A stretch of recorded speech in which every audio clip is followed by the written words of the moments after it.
नमस्कार छात्रों,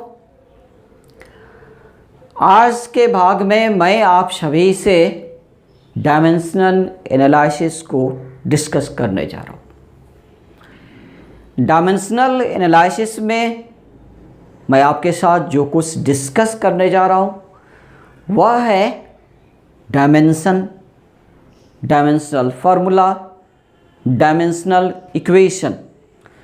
तो पहले मैं इन तीनों को ही आपके साथ डिस्कस करने जा रहा हूँ। मैं स्पष्ट कर देना चाहता हूँ what is dimension, what is dimensional formula and what is dimensional equation. साथ ही साथ डायमेंशनल एनालिसिस से जुड़ा हुआ जो भी क्वेश्चन होगा, चाहे वो बोर्ड एग्जामिनेशन का क्वेश्चन हो, चाहे वो मेडिकल का क्वेश्चन हो, चाहे वो आईआईटी का क्वेश्चन हो, सभी क्वेश्चन को सॉल्व करने के लिए भी मैं आपको हर एक टाइप के क्वेश्चन को सॉल्व करने के लिए मैं आपको सिखाने जा रहा हूँ। बस आपको एक ही काम करना है कि आपको लगातार और कंप्लीट लेक्चर आपको देखना है।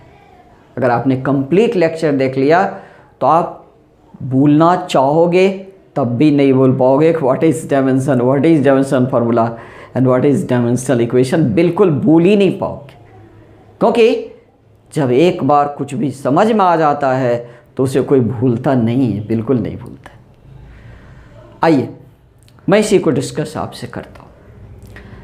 डायमेंशन को समझने के लिए उससे पहले हमें fundamental physical quantities, derived physical quantities, fundamental unit और डिराइव्ड यूनिट को एक बार समझ लेना होगा। अगर समझते हैं तो फिर रिवाइज कर लेना बेहतर होगा। तो आइए मैं आपके साथ थोड़ा इसे डिस्कस कर लेता हूँ। मैं इसमें 2-4 मिनट का समय लेने जा रहा हूँ, क्योंकि अगर इसे मैं एक बार रिवाइज कर देता हूँ तो डायमेंशन को समझना बहुत आसान हो जाएगा।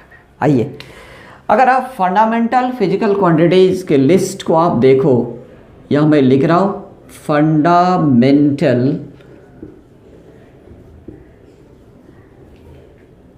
क्वांटिटीज।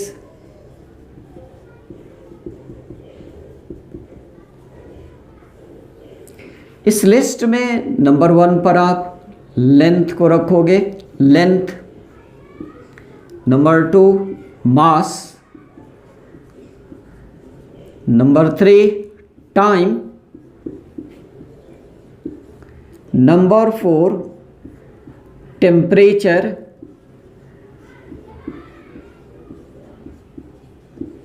कंप्लीट नाम thermodynamic temperature, number 5 electric current, electric current, number 6 luminous intensity,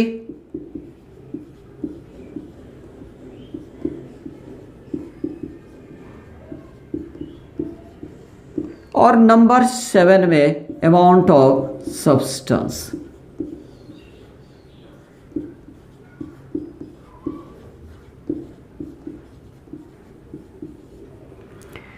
तो यहाँ जो आप लिस्ट देख रहे हो ये सभी फंडामेंटल फिजिकल क्वांटिटीज़ के लिस्ट हैं, और जो डिराइव्ड फिजिकल क्वांटिटी होते हैं वे सभी फंडामेंटल क्वांटिटी पर डिपेंड करते हैं। इसका मतलब ये हुआ कि जितने भी डिराइव्ड फिजिकल क्वांटिटी होंगे वो सभी फंडामेंटल क्वांटिटीज़ के फॉर्म में कन्वर्ट हो जाते हैं। बिल्कुल कन्वर्ट होती। जैसे आप एक एग्जाम्पल के रूप में देखो, मैं एक डिराइव्ड क्वांटिटी को यहाँ पर चुनता हूँ। जैसे मैं यहाँ पर आपको स्पीड को चुन लेता हूँ, स्पीड। तो स्पीड इक्वल आप कहते हो कि distance travelled by time interval. तो मैं इसे डिस्टेंस बाय टाइम लिख देता हूँ। डिस्टेंस में लेंथ होता है, तो आप ये कह सकते हैं कि लेंथ बाय टाइम। तो यहाँ आप देख सकते हो कि ये जो स्पीड है, जो एक डिराइव्ड फिजिकल क्वांटिटी है, वह फंडामेंटल क्वांटिटी पर डिपेंड कर रहा है। इसका मतलब ये हुआ कि स्पीड जो है वह फंडामेंटल क्वांटिटी के फॉर्म में कन्वर्ट हो जा रहा है। आप दूसरा भी देखो, ये तो मैंने याद किया स्पीड की। अब जरा आप दूसरा क्वांटिटी आप देख लो, जैसे मैं आपको फोर्स को यहाँ पर चुन लेता हूँ। तो फोर्स इक्वल आप कहते हो कि मास इनटू एक्सीलरेशन।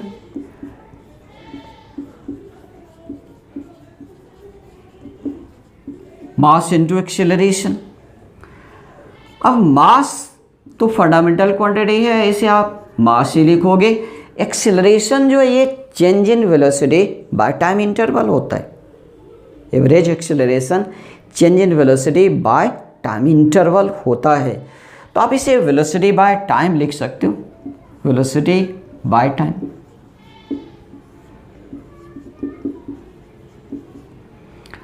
अब अगले स्टेप में आप देखो, ये मास फंडामेंटल क्वांटिटी है, ठीक है। वेलोसिटी डिस्प्लेसमेंट बाय टाइम होता है और डिस्प्लेसमेंट में लेंथ होता है, तो आप लेंथ बाय टाइम कहोगे, लेंथ बाय टाइम। तो आप कहते हो कि लेंथ बाय टाइम, ये तो वेलोसिटी के लिए हो गया। और एक टाइम पहले से ही आप देख पा रहे हो, तो टाइम पर पावर 2। तो फोर्स को आपने फंडामेंटल क्वांटिटीज के फॉर्म में यहाँ कन्वर्ट कर लिया है, और यहाँ पर स्पीड को, तो फिर आप यहाँ पर स्पीड को लिख सकते हो कि speed equal length into time. अगर आप देखें तो लेंथ पर पावर एक्चुअली यहाँ पर 1 है, जिसे लिखा नहीं जाता। टाइम पर पावर -1 हो गया, क्योंकि 1 लेंथ बाय टाइम है। टाइम जब ऊपर जाएगा टाइम पर पावर -1 हो गया। उसी तरह से आप यहाँ पर देखो फोर्स को आप लिखोगे mass into length into time power -2, time power -2। अब आप डायमेंशन को आराम से समझ सकते हो। जो कॉन्सेप्ट है वह यह बताता है कि जब एक physical quantity, that mean derived physical quantity, को फंडामेंटल क्वांटिटीज के फॉर्म में कन्वर्ट किया जाता है, तब फंडामेंटल क्वांटिटी पर आने वाला पावर, फंडामेंटल क्वांटिटी पर आने वाला पावर जिसको आप एक्सपोनेंट भी कहते हो, उस फिजिकल क्वांटिटी का उसी फंडामेंटल क्वांटिटी के फॉर्म में डायमेंशन कहलाता है, डायमेंशन कहलाता है। जैसे कि आप यहाँ पर कह सकते हो कि फोर्स का डायमेंशन मास में 1, लेंथ में 1 और टाइम में -2 हैं। तो फोर्स का डायमेंशन मास में 1, लेंथ में 1 और टाइम में -2 है। क्यों?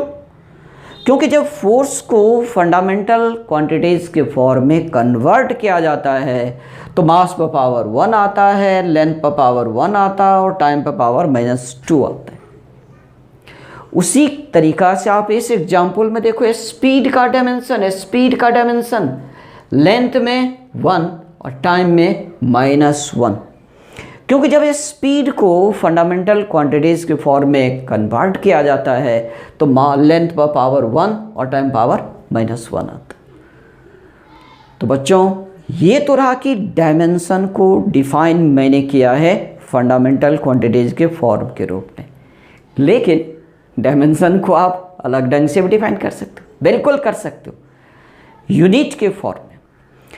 क्योंकि रूल बताता है कि जो फंडामेंटल क्वांटिटी होता है उसका यूनिट फंडामेंटल यूनिट कहलाता है, और डिराइव्ड क्वांटिटी का यूनिट जो होता है वो डिराइव्ड यूनिट कहलाता है। तो अब ज़रा यूनिट के फॉर्म में आप देखिए, यूनिट के फॉर्म में यहाँ पर आप देख सकते हो कि ये जो फोर्स है यह एक डिराइव्ड क्वांटिटी है, और इसकी यूनिट को अगर आप लिखते हो तो आप लिखोगे न्यूटन। मास के यूनिट को अगर आप लिखोगे तो आप लिखोगे किलोग्राम, लेंथ के यूनिट को लिखोगे तो मीटर, टाइम के यूनिट को लिखोगे तो सेकेंड, और इस पर पावर -2। यानी इस पे स्पष्ट हो जा रहा है, यहाँ यह स्पष्ट हो जा रहा है कि 1 न्यूटन जो होगा, 1 न्यूटन या 1 किलोग्राम मीटर पर सेकंड स्क्वायर के बराबर होता है। अब डायमेंशन यहाँ से भी डिफाइन होता है, कैसे? तो रूल बताता है कि जब एक डिराइव्ड यूनिट को फंडामेंटल यूनिट्स के फॉर्म में कन्वर्ट किया जाता है, फंडामेंटल यूनिट्स के फॉर्म में कन्वर्ट किया जाता है, तो फंडामेंटल यूनिट पर आने वाला पावर उस फिजिकल क्वांटिटी का, दैट मीन जिसकी डिराइव्ड यूनिट की मैं बात कर रहा हूँ, उस फिजिकल क्वांटिटी का डायमेंशन कहलाता है। जैसे कि यहाँ पर फोर्स की डायमेंशन मास के लिए 1, इसलिए क्योंकि किलोग्राम पर पावर 1 है, लेंथ के लिए 1 क्योंकि मीटर पर पावर 1 है, और टाइम के लिए -2 क्योंकि सेकेंड पर पावर -2 है। तो डायमेंशन को आप दोनों ही तरह से आप डिफाइन कर सकते हो, बिल्कुल कर सकते हो। तो ये तो रहा डायमेंशन कि डायमेंशन क्या होता है।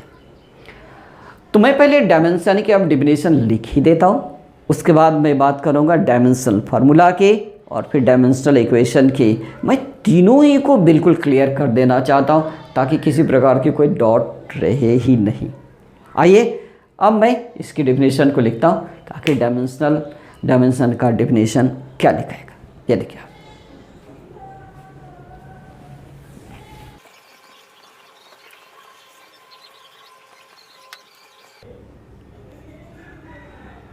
मैं बात कर रहा हूँ डायमेंशन की, ये रहा डायमेंशन।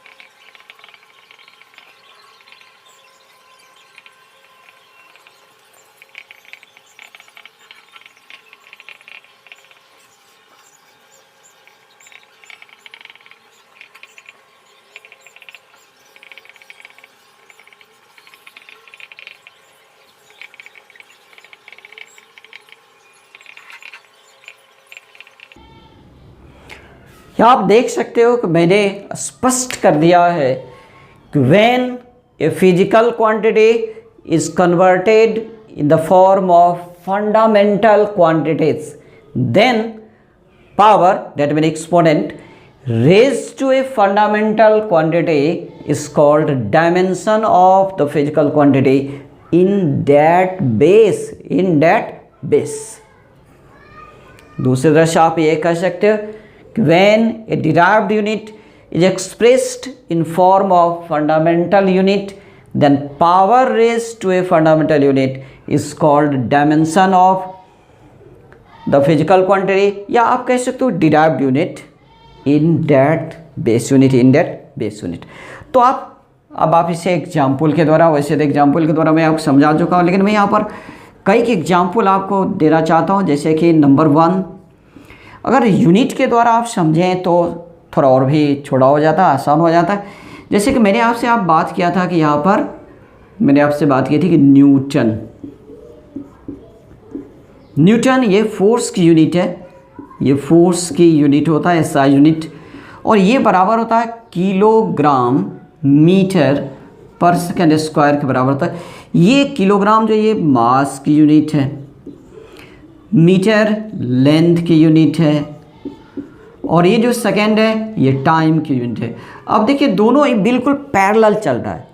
अगर क्वांटिटीज़ के फॉर्म आप लिखेंगे तो आप कह सकते हैं कि force equal mass into length into time power -2, और अगर आप यूनिट के फॉर्म में चलेंगे तो आप कह सकते हो कि newton equal kilogram metre second power -2। अब आप दोनों तरह से समझ सकते हैं, यानी यहाँ पर ये बिल्कुल क्लियर है। आप कह सकते हो कि डायमेंशन ऑफ फोर्स यानी फोर्स की डायमेंशन, क्योंकि ये जो डिराइव्ड यूनिट है ये फोर्स की यूनिट है, इसलिए डायमेंशन जो होगा फोर्स का होगा। आप न्यूटन भी कह लोगे तो काम चलेगा, लेकिन फोर्स का ना ज़्यादा बेहतर। तो डायमेंशन ऑफ फोर्स इन मास, अगर मास में कहें आप तो मास पर पावर 1 है तो इज 1। अगर आप कहेंगे इन लेंथ इन लेंथ, तो ये हो जाएगा आपका इज 1, लेंथ पर कितना है 1, एंड इन टाइम, और अगर आप टाइम में कहेंगे तो इज -2। क्यों? इसीलिए क्योंकि फोर्स को अगर आप फंडामेंटल क्वांटिटीज की फॉर्म में कन्वर्ट करते हो तो मास पर पावर 1, इसलिए मास के रूप में डायमेंशन 1, लेंथ पर पावर 1 तो लेंथ के फॉर्म में डायमेंशन 1, और टाइम पर पावर -2 तो टाइम के फॉर्म में डायमेंशन -2। तो डायमेंशन है फोर्स का मास में 1, फोर्स का डायमेंशन मास में 1, लेंथ में 1, टाइम में -2। क्यों? क्योंकि फोर्स को यदि आप फंडामेंटल क्वांटिटीज़ के फॉर्म में कन्वर्ट करते हो तो मास पर पावर 1, लेंथ पर पावर 1 और टाइम पर पावर -2 आते हैं। इसीलिए अगर आप यूनिट के फॉर्म में देखें तो न्यूटन जो है एक डिराइव्ड यूनिट है, और kilogram fundamental unit, mass fundamental unit, second fundamental unit. तो ये देखिए फंडामेंटल यूनिट किलोग्राम पर पावर 1 तो मास में डायमेंशन 1, मीटर पर पावर 1 तो लेंथ के फॉर्म में डायमेंशन 1, सेकेंड पर पावर -2 तो टाइम में पावर -2। तो फंडामेंटल क्वांटिटीज़ के फॉर्म में और फंडामेंटल यूनिट के फॉर्म में आप दोनों ही फॉर्म आप बता सकते हो। अब जरा आप और भी एग्जाम्पल देखिए, यहाँ से तो और भी एग्जाम्पल देख लेना बेहतर होगा। अब अगला एग्जाम्पल देखिए आप, जैसे मैं बात करता हूँ वर्क की मैं बात करता हूँ, वर्क तो वर्क को तो आप सभी जानते हैं, वर्क बराबर फोर्स इनटू डिस्प्लेसमेंट होता है, फोर्स इनटू डिस्प्लेसमेंट होता है। तो वर्क इक्वल आप कहते हैं कि force into displacement, force into displacement. अगर आप कन्वर्ट करें तो आगे आप जस्ट देखिए, आप force equal mass into length into time power -2। देखिए force equal mass into length into time power -2 है। तो ये जो फोर्स है, इस फोर्स के बदले आप क्या लिखोगे, mass into length into time power -2। और ये जो डिस्प्लेसमेंट है, डिस्प्लेसमेंट उसमें भी तो लेंथ ही होता है ना, तो आप यहाँ पर लेंथ से इसे मल्टीप्लाई कर जाते हो। अब देखें आप, अब जो ये वर्क आ रहा है, वर्क जो कि कंप्लीटली फंडामेंटल क्वांटिटीज के फॉर्म में कन्वर्ट हो रहा है, तो मास इनटू लेंथ पर पावर आप देखें, लेंथ पर पावर आप देखें, लेंथ पर पावर 2 हो गया। एक बार यहाँ से 1 और फिर यहाँ भी लेंथ है तो 1 + 1 2 हो गया। और अब टाइम को देखिए, तो ये जो टाइम पर पावर है ये तो -2 है, -2। अब देखिए अगर आप यूनिट के फॉर्म में कन्वर्ट करते हैं तो वो भी आराम से कह सकते हैं। वर्क की जो यूनिट है, वर्क की जो ऐसा यूनिट है उसे आप कहते हो जूल, वर्क के ऐसा यूनिट को आप कहते हो जूल। मास के ऐसा यूनिट को आप कहते हो किलोग्राम, तो ये जूल इक्वल, ये देखिए ये हो जाएगा किलोग्राम। लेंथ के ऐसा यूनिट को आप कहते हो मीटर, तो यहाँ पर लेंथ पावर 2 तो मीटर पावर 2, टाइम पर पावर -2 तो आप कहेंगे सेकेंड पावर -2। लीजिए या भी डिराइव्ड यूनिट जो है ये फंडामेंटल यूनिट के फॉर्म में कन्वर्ट हो गया, या यूं कहें कि ये जो डिराइव्ड फिजिकल क्वांटिटी ये फंडामेंटल क्वांटिटी के फॉर्म में कन्वर्ट है। तो डायमेंशन बनाना बिल्कुल आसान हो गया, बिल्कुल ईजी, कुछ है ही नहीं, अब बिल्कुल आसान हो गया। आप क्या कहोगे, डायमेंशंस ऑफ वर्क, यानी वर्क की dimension, dimensions of work, work की dimension. In mass 1, in length 2, in time -2। तो dimensions of work in mass is 1, in length is 2 and in time is -2। तो वर्क की जो डायमेंशन है मास में हो गया 1, क्योंकि मास पर पावर 1, लेंथ में हो गया 2 क्योंकि लेंथ पर पावर 2, और टाइम में हो गया -2 क्योंकि टाइम पर पावर -2। और अगर आप यूनिट के फॉर्म में जाएंगे तो joule equal kilogram power 1, metre power 2, second power -2। तो यहाँ से दोनों ही आपका स्ट्रॉन्ग होता चला जाएगा। तो अब इस तरह से अगर आप स्टडी करते हो तो बहुत बेहतर होता है। तो हम सभी ना केवल फंडामेंटल क्वांटिटिक फॉर्म में बल्कि फंडामेंटल यूनिट के फॉर्म में भी हम लोग कन्वर्ट कर लेंगे। और दोनों ही ढंग से यानी दोनों तरीके से अगर हम लोग समझते हैं कि व्हाट इज़ डायमेंशन, तो ये सबसे बेस्ट है, सबसे अच्छा होगा। तो हम सभी याद रखेंगे डायमेंशन की जो डिफिनीशन है वो 2 तरह से दिया जा सकता है। एक ऊपर आप देख रहे हो जबकि फंडामेंटल क्वांटिटी के फॉर्म में, और दूसरा फंडामेंटल यूनिट के फॉर्म में। दोनों ही तरह से आप कह सकते हैं डायमेंशन, दैट इज डायमेंशन। तो मैं अपेक्षा करता हूँ कि आप डायमेंशन को समझे होंगे। और अब मैं आगे आपको ले चलता हूँ। इससे पहले कि मैं डायमेंशनल फार्मूला की चार्ट आपको लिखाना शुरू करूँ, मैं चाहूँगा कि डायमेंशनल फार्मूला और डायमेंशनल इक्वेशन को भी आप समझ लोगे तो ज़्यादा बेहतर होगा। आइए हम सभी समझते हैं डायमेंशनल फार्मूला।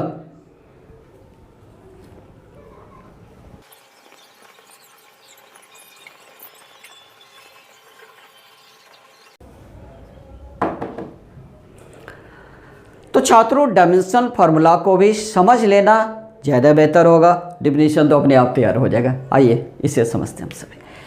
अब देखिए ऐसा है कि जब आप एक फिजिकल क्वांटिटी, जैसे कि मैं बात करता हूँ फोर्स, तो फोर्स को आप क्या लिखते हो फंडामेंटल क्वांटिटी फॉर्म में, mass into length into time power -2। तो फोर्स इक्वल आप लिखते हो mass into length into time power -2 लिखते हो। अब यदि एक फिजिकल क्वांटिटी को फंडामेंटल क्वांटिटीज के सिंबॉलिक फॉर्म में लिखा जाए उसके पावर के साथ, तो जैसे कि फोर्स है, फोर्स को मैं अगर फंडामेंटल क्वांटिटीज मास के सिंबल को यूज़ कर लूँ m,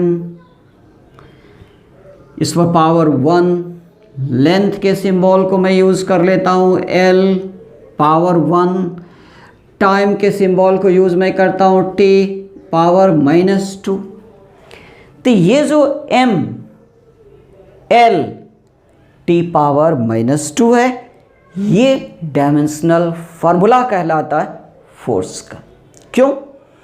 क्योंकि फोर्स को जब आप फंडामेंटल क्वांटिटीज के फॉर्म में कन्वर्ट करते हो तो मास पावर 1, तो मास के सिंबल m पावर 1 नहीं लिखा जाता।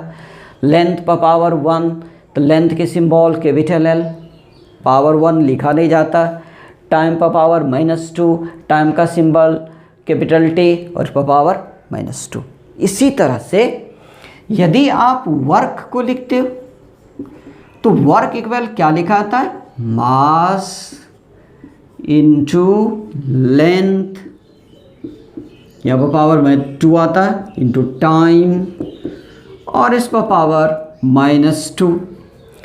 तो यदि वर्क का डायमेंशनल फार्मूला लिखा जाए तो मास, इसके लिए सिंबल कैपिटल M, लेंथ इसके लिए सिंबल कैपिटल L, तो यहाँ पर power 2, time symbol capital T power -2।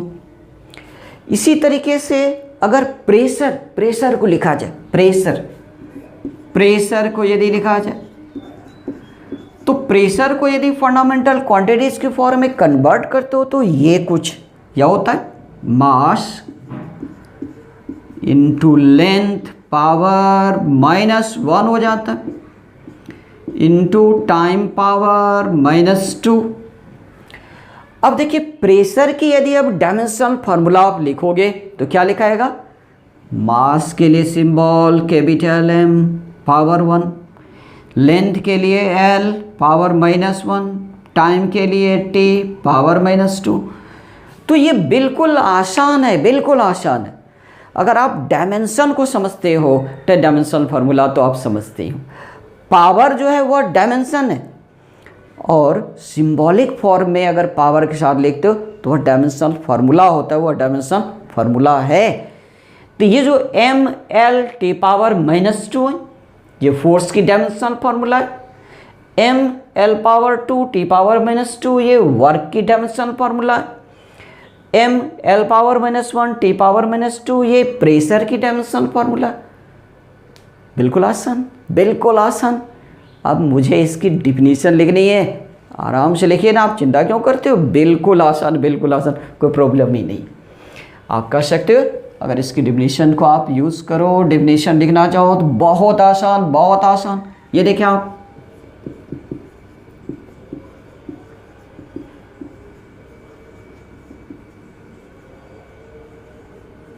Dimensional formula,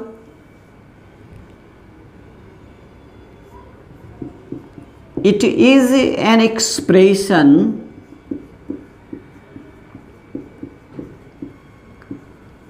of a physical quantity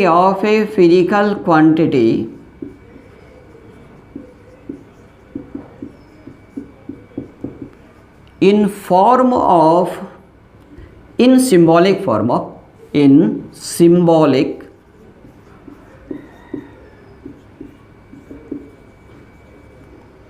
form of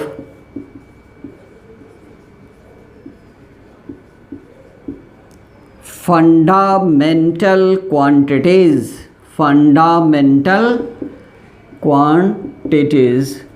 with their power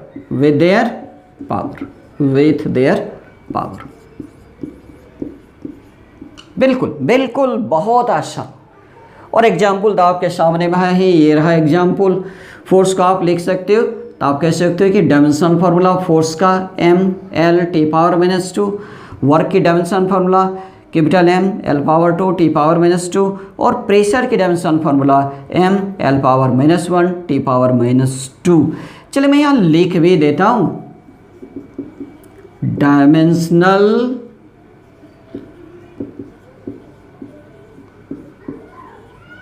formula of force is capital mL⁻²। तो उसी तरह से आप कहोगे कि डायमेंशनल फार्मूला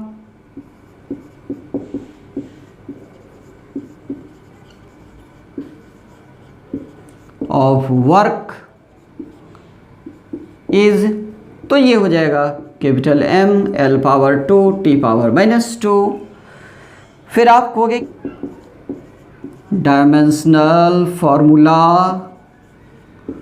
ऑफ प्रेशर,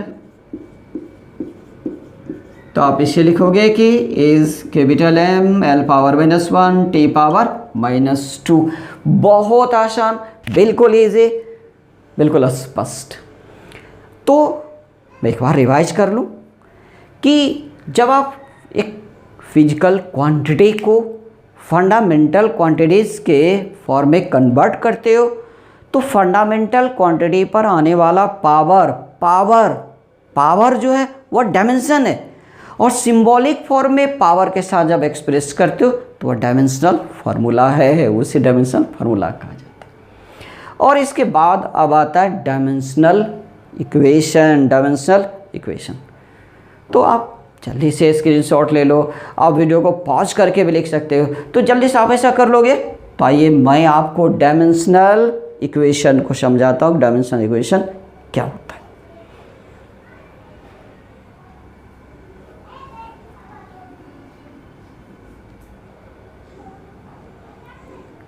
आपने लिख लिया होगा छात्रों। आइए अब मैं डायमेंशनल इक्वेशन की बात करता हूँ कि डायमेंशनल इक्वेशन क्या होता है। ये देखिए,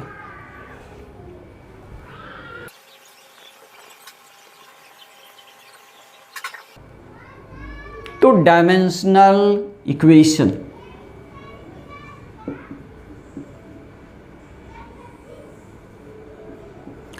ये डायमेंशनल इक्वेशन क्या है? हाँ, तो ये भी आसान, बिल्कुल इजी। डायमेंशनल इक्वेशन, जब आप एक फिजिकल क्वांटिटी की तुलना यानी कंपैरिजन उसी क्वांटिटी के डायमेंशनल फार्मूला के साथ आप करते हो, तब वह उस फिजिकल क्वांटिटी का डायमेंशनल इक्वेशन कहलाता है, डायमेंशनल इक्वेशन कहलाता है। जैसे देख लो आप एग्जाम्पल में देखो, एग्जाम्पल अगर आप फोर्स की तुलना इसके dimensional formula that mean mL⁻⁻² से करते हो, तो यह फोर्स का डायमेंशनल इक्वेशन कहलाता है। इक्वेशन में क्या होता है, left hand side right hand side, बिल्कुल। तो ये देखिए, ये रहा लेफ्ट हैंड साइड, ये रहा राइट हैंड साइड। समीकरण में क्या होता है, बायां पक्ष दायां पक्ष। ये देखिए बायां पक्ष, ये रहा दायां पक्ष, left hand side right hand side, equation हो गया। अब यहाँ पर थोड़ा सा और भी आपको समझना होगा कि जो पुराना तरीका था, मैं बात करता हूँ था, उस तरीका में डायमेंशनल फार्मूला को कैपिटल ब्रैकेट से घेरा जाता था। लेकिन जो आधुनिक तरीका है, उस आधुनिक तरीका में क्वांटिटी को ही घेरा जाता। चलिए मैं पुराना तरीका की बात करता हूँ, तो पुराना तरीका में इस प्रकार से घेरा जाता था।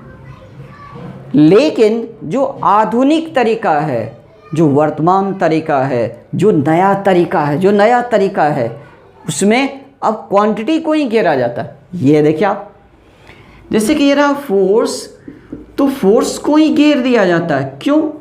क्योंकि मैं फोर्स की डायमेंशनल इक्वेशन को बता रहा हूँ, इसलिए फोर्स को ही घेरा जाएगा नया तरीका में, यानी मॉडर्न मेथड में। और इसे लिख दिया जाएगा mL⁻⁻²। वैसे आप किसी भी तरीका को यूज़ करो, कोई फ़र्क नहीं पड़ता, दोनों सही होगा, उसे कोई दिक्कत नहीं। तो ये थोड़ा एक एग्जाम्पल। इसी तरह से अगर आप वर्क की देखो, तो आप क्या लिखोगे, वर्क इक्वल mL⁻²T⁻²। आप प्रेशर को देखो, तो आप लिखते हो pressure equal capital mL⁻⁻1 T⁻²। तो छात्रों बिल्कुल स्पष्ट है, आप सभी के लिए बिल्कुल आसान है कि जब एक फिजिकल क्वांटिटी की तुलना उसी क्वांटिटी के डायमेंशनल फार्मूला के साथ किया जाता है, तब वह डायमेंशनल इक्वेशन कहलाता है, उसे ही डायमेंशनल इक्वेशन कहते हैं। ये थोड़ा एग्जाम्पल। तो परिभाषा क्या होगा, बिल्कुल आसान होगा, चिंता की क्या बात है, आराम से लिख सकते हैं dimensional equation.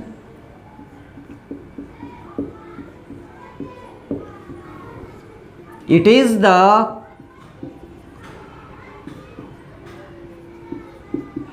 comparison of a physical quantity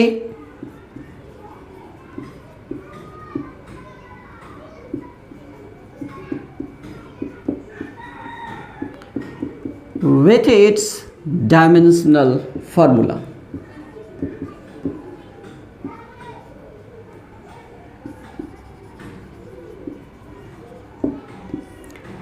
यानी एक फिजिकल क्वांटिटी का उसी क्वांटिटी के डायमेंशनल फार्मूला के साथ जो कंपैरिजन होता है, जो तुलना होता है, वह उसका डायमेंशनल इक्वेशन कहलाता है।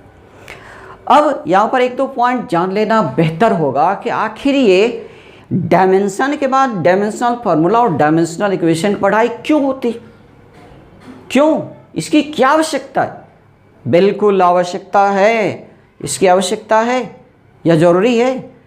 इसीलिए क्योंकि किसी भी क्वांटिटी के डायमेंशन को बताने के लिए हमें काफ़ी लंबा लिखना पड़ता है। जैसे आप लिखोगे कि dimensions of force in mass is 1, in length is 1, in time is -2, तो देखिए आपको कितना लिखना पड़ गया, एक डटर लिखना पड़ गया। तो यदि आप डायमेंशनल फार्मूला लिखोगे तो छोटा ही ना हो जाएगा, बिल्कुल हो जाएगा। जैसे मैं ये कह दूँ कि फोर्स का डायमेंशनल फार्मूला कैपिटल mL⁻², देखिए कितना कम लिखना पड़ा, बहुत कम लिखना पड़ा। और ये डायमेंशनल इक्वेशन लिखना है तब तो और कम लिखना पड़ता है। तो एक्चुअली ये जो डायमेंशनल इक्वेशन है और डायमेंशनल फार्मूला है, इसकी पढ़ाई डायमेंशन को एक्सप्रेस करने के लिए ही किया जाता है। बिल्कुल बिल्कुल, ये याद रखना है कि dimensional equation and dimension formula are used to express the dimension, are used to express the dimension. इसे डायमेंशन को बताने के लिए ही यूज़ किया जाता है। चलिए मैं इस पॉइंट को यहाँ पर लिख ही देता हूँ।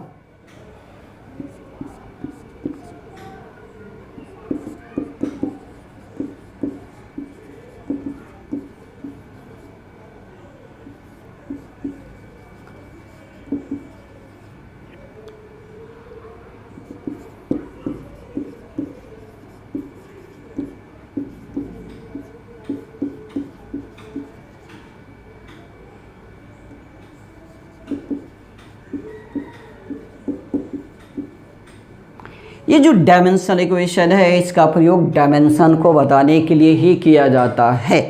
जैसे आप ये देखिए, अगर आप ये लिखते हो फोर्स इक्वल mL⁻², तो यहाँ से पता चल ही जा रहा है कि फोर्स का डायमेंशन मास में 1, लेंथ में 1, टाइम में -2, और वर्क का डायमेंशन मास में 1, लेंथ में 2, टाइम में -2, प्रेशर का डायमेंशन मास में 1, लेंथ में -1, टाइम में -2। बड़ी आराम से पता चलता है। तो एक्चुअली डायमेंशनल इक्वेशन लिख देने से डायमेंशन की जानकारी बहुत ही आसानी से मिल जाता है। तो छात्रों, यदि आप यहाँ पर इसका स्क्रीनशॉट लेना चाहते हो तो जल्दी से स्क्रीनशॉट ले लो, या वीडियो को पॉज करके आप इसे लिख लो तो ज़्यादा बेहतर होगा। चलिए आपको थोड़ा सा वक्त मैं आपको दे देता हूँ।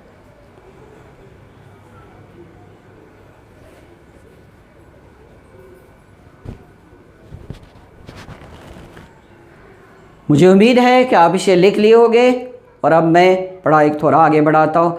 अब मैं कुछ क्वेश्चन लाना चाहता हूँ डायमेंशन फार्मूला और डायमेंशनल इक्वेशन से, जो कि फ्रिक्वेंटली पूछे जाते हैं, जैसे प्राय पूछे जाते हैं। तो यहाँ पर कुछ क्वेश्चन कर लेना बेहतर होगा, उससे कॉन्सेप्ट और भी क्लियर होगा। आइए,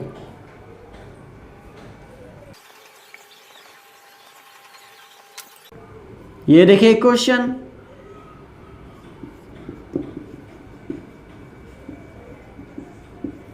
dimensions of force in mass, length and time are respectively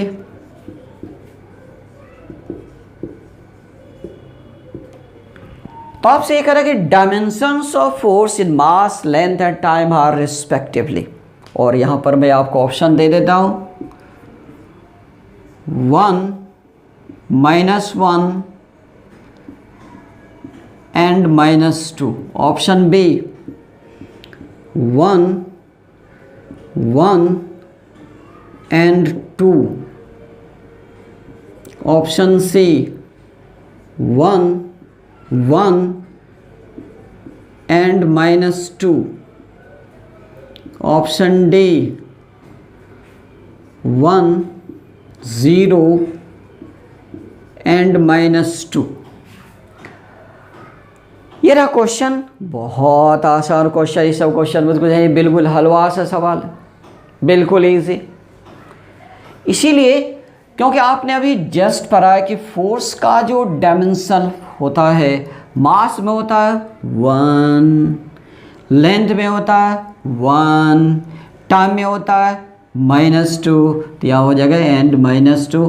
तो कौन सा ऑप्शन सही है आपको तो पता चल गया? कुछ भी नहीं, ये रहा आंसर सी। अब जरा आप अगला देखो, अगला सवाल देखो।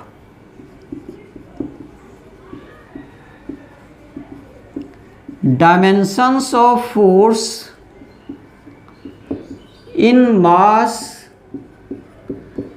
Length and temperature are respectively.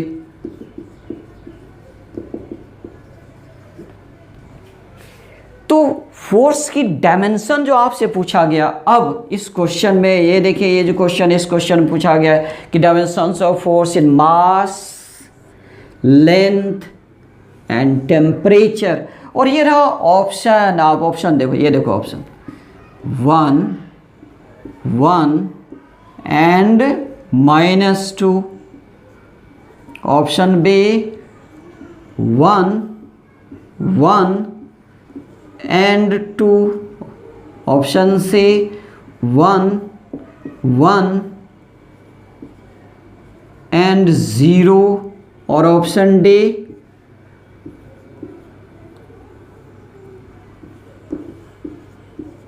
None of this, इनमें से कोई नहीं। अब देखिए छात्रों, यहां पर आपको थोड़ा सा ध्यान देना पड़ेगा, थोड़ा सा, बिल्कुल थोड़ा सा सावधानी बरतना है, बस हो गया खत्म। थोड़ा सा आप सावधानी बरत लो, बिल्कुल सही जवाब आपका आ जाएगा। क्योंकि फोर्स की डायमेंशन मास में होता है 1, लेंथ में होता है 1, और अब कह रहा है कि टेम्परेचर।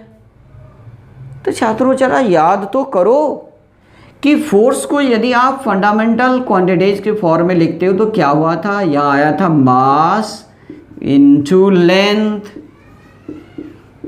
इनटू टाइम पे पावर -2। इसमें टेम्परेचर है नहीं, तो यदि इसमें टेम्परेचर नहीं है तो क्या आप इस प्रकार इसे लिख सकते हो कि टेम्परेचर पावर 0। क्योंकि किसी पर भी पावर अगर आप 0 देते हो तो वो तो 1 होता है ना, तो 1 से मल्टीप्लाई कर देने से क्या फर्क पड़ रहा है, कोई फर्क नहीं पड़ रहा है, कोई फर्क नहीं पड़ रहा है। तो force equal mass into length into time power -2 into temperature power 0 तो लिखा ही जा सकता, इसमें तो कोई प्रॉब्लम है ही नहीं, बिल्कुल आसान है। तो लीजिए ना, आंसर तो आ गया। मास के लिए 1, लेंथ के लिए 1, और टेम्परेचर का पूछा गया है तो टेम्परेचर के लिए 0, तो 1 1 एंड 0। तो इस बार आंसर तो सी ही है। लेकिन ये जो छात्र रट लेते हैं mLT पावर -2, तो हो सकता है आपको मास लेंथ टेम्परेचर दे दे, तो आपको थोड़ा केयरफुल रहना है, क्योंकि टेम्परेचर के लिए पूछा था, आपको टेम्परेचर के लिए ही बताना है, टाइम के लिए नहीं बताना है। अगर टाइम के लिए पूछेगा तो टाइम का बताइए, लेंथ के लिए पूछेगा लेंथ का बताइए। तो जिस फंडामेंटल क्वांटिटीज़ के लिए डायमेंशन पूछेगा आपको उसी की पावर को बताना है। तो है ना, थोड़ा केयरफुल रहने की आवश्यकता है। यदि हम सभी केयरफुल रहें तो गलती तो हो ही नहीं सकता, बिल्कुल नहीं हो सकता, बिल्कुल नहीं हो सकता, संभव ही नहीं। तो फिर अगला सवाल आप सभी देखो, ये देखो अगला सवाल।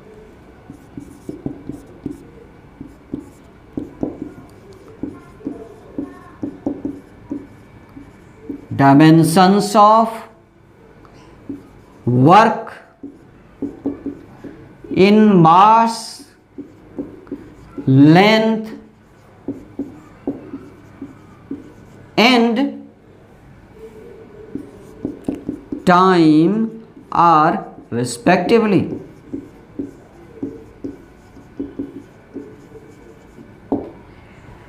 तो मैं 4 ऑप्शन यहाँ दे रहा हूँ और इसका जवाब तो बिल्कुल आराम से आप बताओगे ये, क्योंकि ये प्रश्न तो बिल्कुल हलवा खाने के समान है, इसमें कुछ है ही नहीं। 1 2 and -2। ऑप्शन बी देखिए 1 -2 and 2। ऑप्शन सी देखिए 2 1 and -2। और ऑप्शन डी देखिए none of these, none of these, none of this. तो अब जो सवाल आपसे पूछा गया है, इस सवाल में आप देखो कि कह रहा है कि डायमेंशंस ऑफ वर्क इन मास। तो वर्क को जब आप कन्वर्ट करते हो तो मास पर पावर आता है 1, लेंथ तो लेंथ पर पावर आता है 2, एंड टाइम पर पावर आता है -2। तो आंसर तो बिल्कुल क्लियर है, बिल्कुल आसान है, कुछ दिक्कत ही नहीं। 1 2 एंड -2। तो ये लीजिए सर, देखिए देखा कौन सा सही आंसर, 1 2 एंड -2। ऑप्शन ए यहाँ पर आपका बिल्कुल सही हो जा रहा, कहीं प्रॉब्लम है ही नहीं। तो फिर क्यों नहीं हम सभी आगे और भी कुछ सवाल बना लें, क्योंकि और भी क्वेश्चन बनाएंगे तो और भी क्लियर होगा। तो जितनी ज़्यादा क्वेश्चन को आप सॉल्व करते हो, जितना ज़्यादा प्रॉब्लम बनाते हो, उतना ज़्यादा आपका कॉन्सेप्ट क्लियर होता चला जाता है। तो मैं चाहता हूँ जल्दी से आप सभी लिख लो, मैं थोड़ा सा वक्त आपको देता हूँ, आप पॉज करके भी लिख सकते हो। तो आप सभी ने लिख लिया है, आप इसे पॉज करके भी लिख सकते हो और मैं इस सवाल को आगे बढ़ाता हूँ।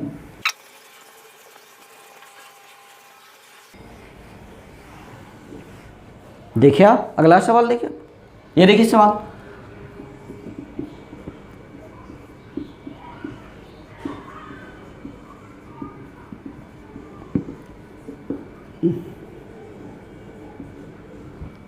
dimensions of work in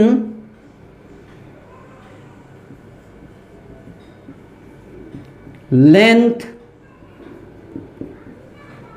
time and temperature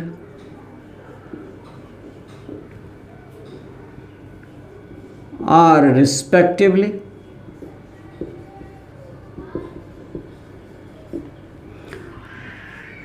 ये रहा ऑप्शन, आप ऑप्शन को देखो, 1, 2 and -2, option B 2, 1 and -2, option C 2, -2 and 1 और ऑप्शन डी 2, -2 एंड 0। अब इस सवाल को आप देखो, आप बहुत आसान सवाल, अभी तो बिल्कुल आसान सवाल आ रहा है, क्योंकि धीरे धीरे क्वेश्चन का लेवल में बढ़ाता चला जाऊंगा। और पहले आसान सवाल की आदत तो मैं आपको लगा दूं, जरा आप में इंटरेस्ट तो जग जाए सवाल बनाने की। जब आप में सवाल बनाने की इंटरेस्ट जगेगी तो ऑटोमेटिक आप क्रैक करते चलोगे, और फिर बाद में आप बिल्कुल आईआईटी के सवाल को बहुत आसानी से दखर दोगे, आराम से बनाओगे, बिल्कुल आराम से, कोई दिक्कत ही नहीं होगी आप। तो देखिए इस सवाल को, आप यहाँ कह रहा है कि dimensions of work in length, time and temperature. तो वर्क की dimension, length, time and temperature. तो वर्क को जब आप फंडामेंटल क्वांटिटीज के फॉर्म में लिखते हो तो लेंथ पर पावर कितना आता है, 2, टाइम पर पावर कितना आता है, -2, और टेम्परेचर, लो टेम्परेचर तो आता ही नहीं, और यदि नहीं आता है तो पावर उस पर 0, 0, तो इस पर पावर हो गया 0। तो फिर आप देखो अब आंसर कौन सा सही है, 2, -2 एंड 0। तो डेट मीन आंसर डी आपका बिल्कुल सही आंसर। तो छात्रों जवाब देना बिल्कुल आसान है, बेहद ईजी है, कहीं प्रॉब्लम नहीं है, कहीं प्रॉब्लम नहीं, कुछ भी दिक्कत है ही नहीं, बिल्कुल आसान। तो dimension mean power, power, power, कौन सा पावर, जो फंडामेंटल क्वांटिटी पर आता है। कब, जब आप एक डिराइव्ड क्वांटिटी को फंडामेंटल क्वांटिटी फॉर्म में कन्वर्ट करते हो तब। और यदि कोई किसी भी फिजिकल क्वांटिटी की डायमेंशन उस फंडामेंटल क्वांटिटी के फॉर्म में लिख पूछा गया जो उसके फॉर्मूला में आता ही नहीं, तो 0, तब उस पावर 0 होगा और इसकी डायमेंशन 0 माना जाएगा। और डायमेंशन फार्मूला लिखना तो बिल्कुल आसान है, यानी फंडामेंटल क्वांटिटी के सिंबॉलिक फॉर्म में पावर के साथ आप लिख दो तो डायमेंशनल फार्मूला हो गया। और फिजिकल क्वांटिटी की तुलना अगर आप डायमेंशनल फार्मूला के साथ कर दिए तो डायमेंशनल इक्वेशन हो जाता है। कितना आसान है, बिल्कुल इजी है, कहीं प्रॉब्लम नहीं है। तो ये था आपका डायमेंशन एनालिसिस पर मैंने लेक्चर नंबर 1 आपको दिया हूँ। और अगले भाग में मैं जो भी इम्पोर्टेंट फिजिकल क्वांटिटीज़ हैं, जो भी महत्वपूर्ण फिजिकल क्वांटिटीज़ हैं जिनके बारे में आईआईटी में, मेडिकल में बराबर पूछे जाते हैं क्वेश्चन। मैं उन सभी क्वांटिटीज़ के डायमेंशनल फार्मूला को निकालने के लिए सिखाऊंगा कि कैसे बिल्कुल आसानी से आप निकाल सकते हो। और मैं वहाँ पर यूनिट के फॉर्म में भी आपको बताऊंगा और फिजिकल क्वांटिटी के फॉर्म में भी, दोनों ही फॉर्म में आपको बताऊंगा। और बिल्कुल आराम से निकलेगा, कहीं दिक्कत नहीं होगी, आसानी से हम सभी निकाल पाएंगे। और उसके बाद का जो भाग होगा उसमें हम सभी डायमेंशनल इक्वेशन और डायमेंशनल फार्मूला के यूज़ को सीखेंगे कि कैसे डायमेंशनल फार्मूला और डायमेंशनल इक्वेशन का यूज़ किया जाता है और यूज़ करके आसानी से कंप्यूटेशन के सवाल को बनाया जाता है। तो बिल्कुल आसान लगेगा। तो आपको सिर्फ एक काम करना है, आपको क्रमशः सभी लेक्चर को देखते चलना है और प्रॉब्लम को दूर करते चलना है, कहीं दिक्कत होगा ही नहीं। तो आज मैं आप सभी से विदा लेता हूँ। बाय।